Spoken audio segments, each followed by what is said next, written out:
So welcome to फिंटोक्रेट्स। चलिए start करते हैं आज का सेशन।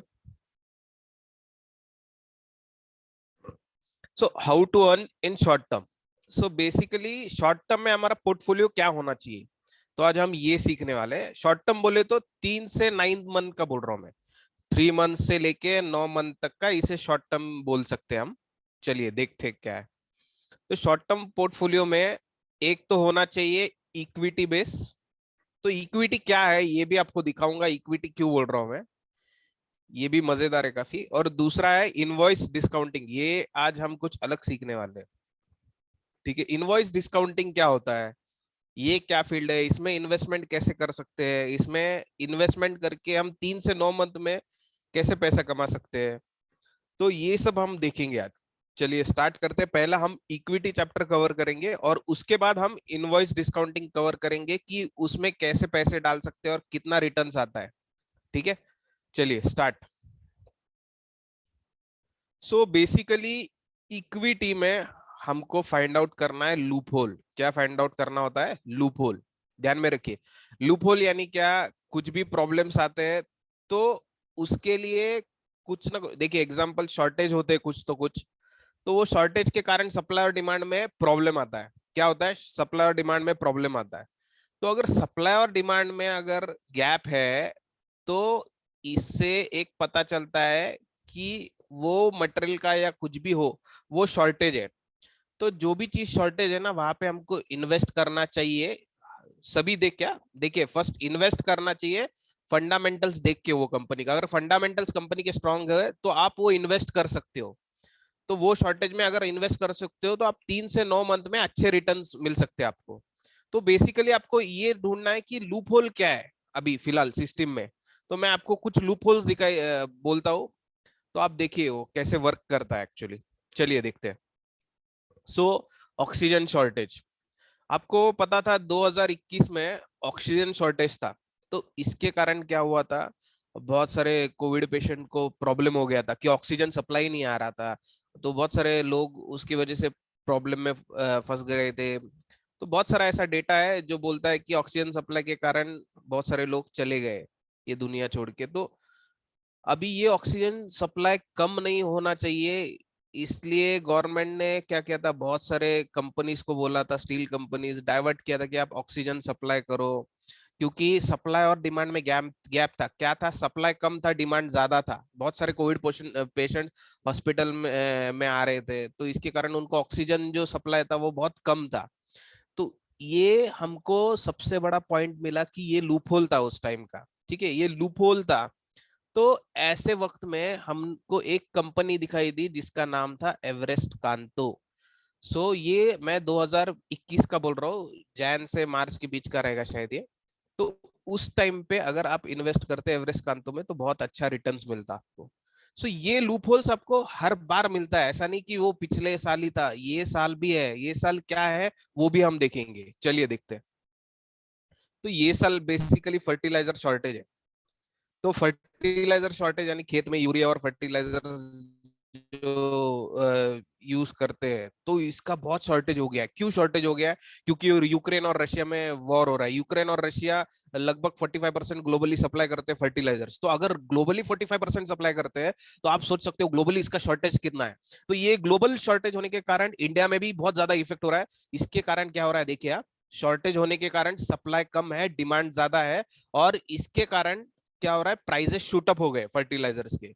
अगर समझो एक कंपनी है तो वो कंपनी का डिमांड भी बढ़ जाता है और उसका प्राइस भी बढ़ जाता है।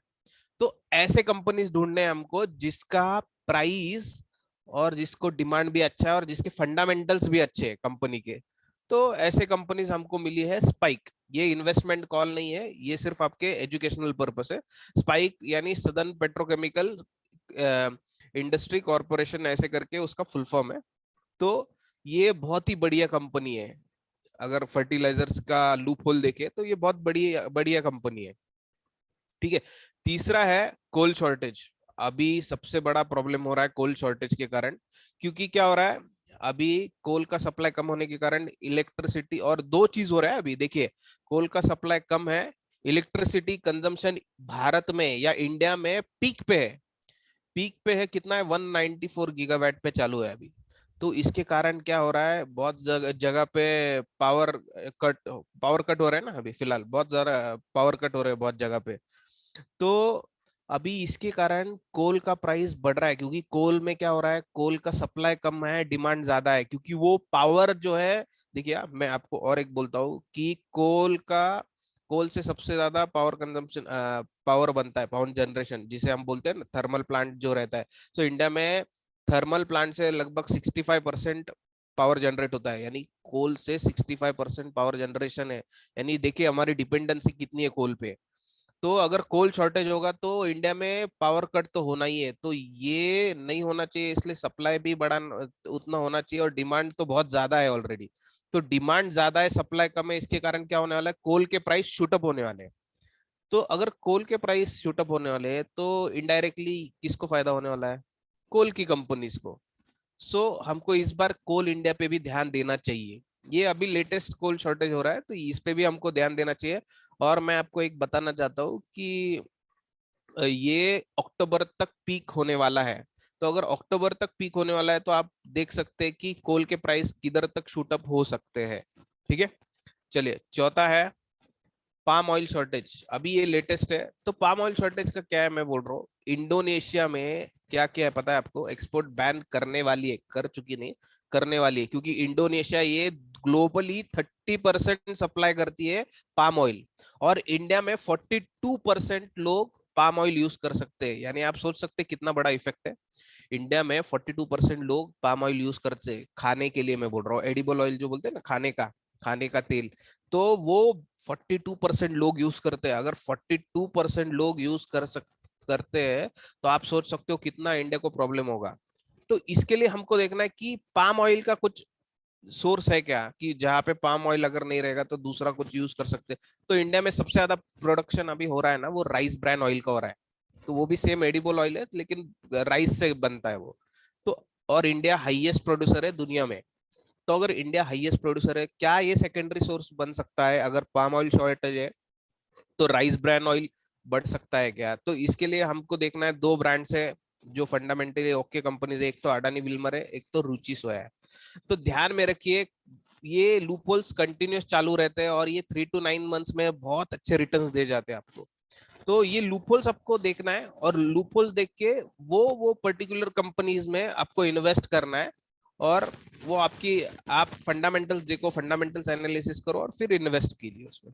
ठीक है, चलिए नेक्स्ट टॉपिक के इधर चलते हैं हम। इनवॉइस डिस्काउंटिंग, बेसिकली ये नया टॉपिक है बहुत। तो इनवॉइस डिस्काउंटिंग क्या होता है, ये सबसे इंपॉर्टेंट है। चलिए हम सीखते हैं इनवॉइस डिस्काउंटिंग क्या होता है।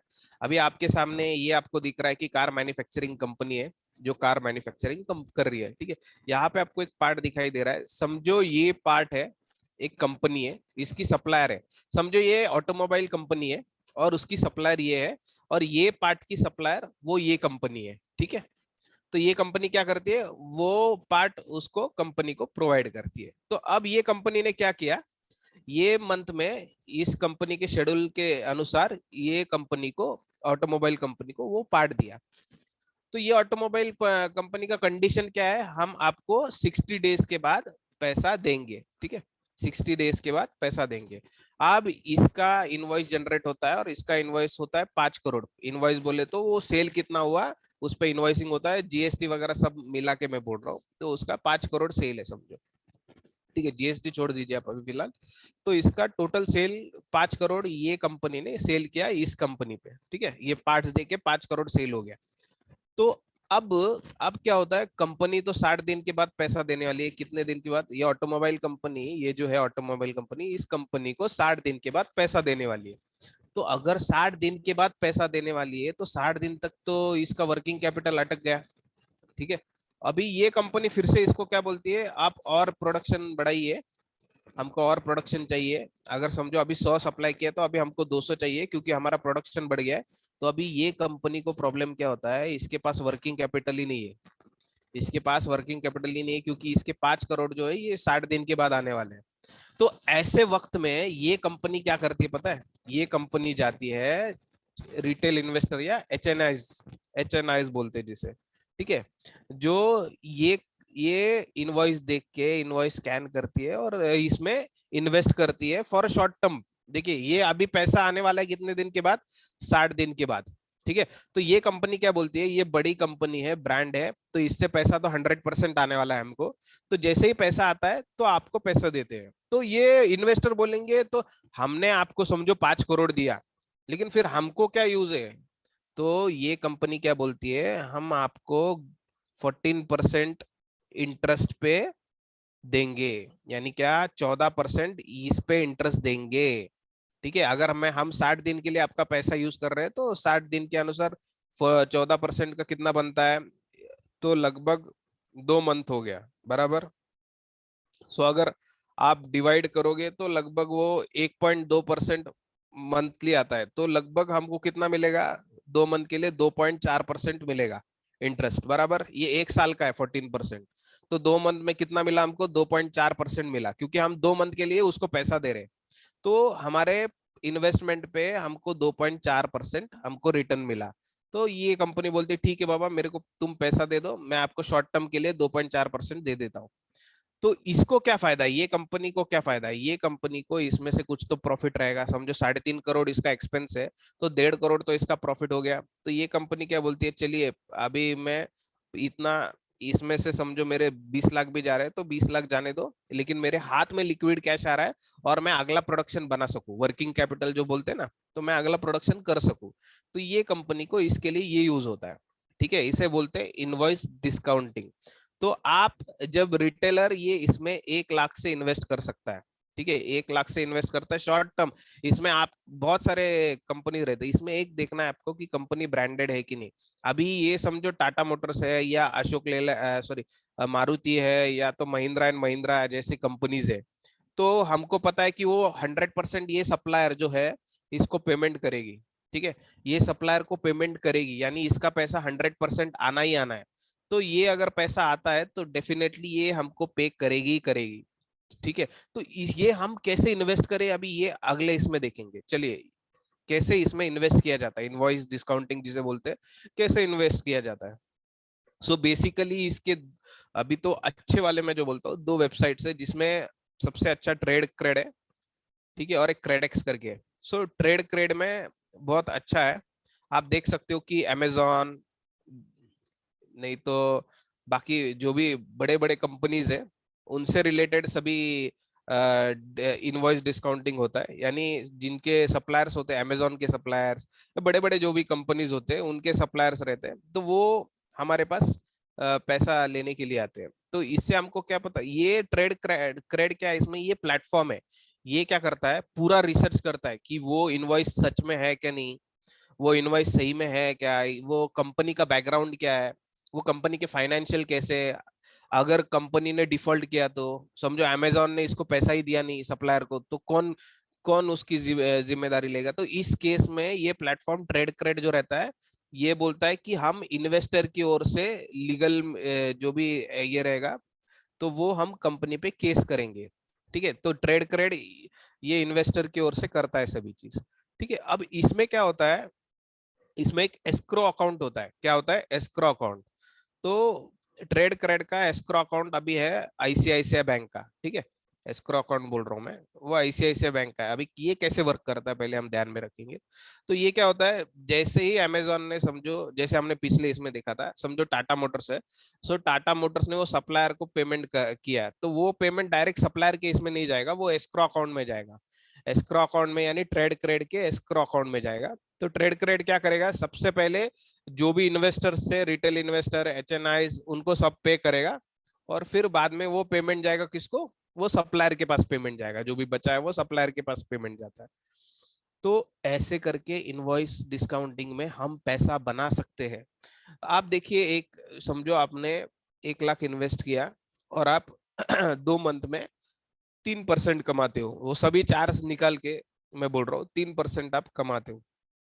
ठीक है, तो यानी आपने 3,000 कमाया, 1 लाख पे आपने 3,000 कमाया, तो आप क्या कर सकते हो, 1 लाख पे 3,000 कमाया, तो ये आप री इन्वेस्ट कर सकते हो उसमें 1,03,000, और फिर से आप उसमें इंटरेस्ट गेन कर सकते हो। तो ये आपको इसमें कंपाउंडिंग भी यूज होगा, यानी अगर वो दिखा रहा है 14% है तो 14% से ज्यादा भी आप कमा सकते हो इसमें, अगर वो पैसा री इन्वेस्ट करते हो तो आप, तो री इन्वेस्ट करके आपको और ज्यादा प्रॉफिट हो जाएगा इसमें। सो बेसिकली इनवॉइस डिस्काउंटिंग में सालाना, एनुअली जो आप एफडी में रखते हो, आप एफडी में 6% कमाते हो, लेकिन अगर इसमें इनवॉइस डिस्काउंटिंग में आप रखते हो 1 साल भी, तो आपको 14% गेन आराम से मिलता है। उसमें से 1% एनुअल चार्ज जो है वो प्लेटफॉर्म्स लेते हैं। ठीक है, चलिए, थैंक यू वेरी मच आज के सेशन के लिए। अभी